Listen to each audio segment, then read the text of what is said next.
Lailatul Qadri inapatikana katika 10 la mwisho la mwezi mtukufu wa Ramadhani. Sawa? Sasa njia nyepesi zaidi ya kuidiriki Lailatul Qadri na kuupata usiku huu wenye cheo, sawa, hakikisha inapofika 10 la mwisho la mwezi mtukufu wa Ramadhani, kila siku usiku wa 10 hilo unafanya amali hizi 3.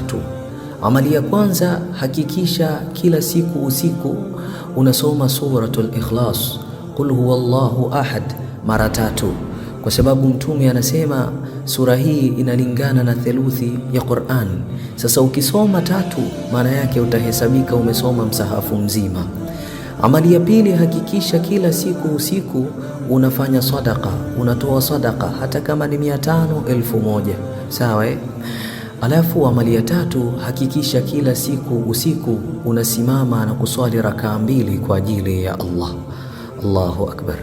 Wabitali, amali hizi 3 ukizifanya katika masiku yote ya 10 la mwisho usiku, lazima tu ipo siku moja itakuwa ni usiku wa Lailatul Qadri, na usiku huo utakutana na amali hizi 3 na utahesabika umesoma msahafu miaka 84, msahafu mzima, umetoa sadaqa ndani ya miaka 84, umeswali tahajjud wewe ndani ya miaka 84.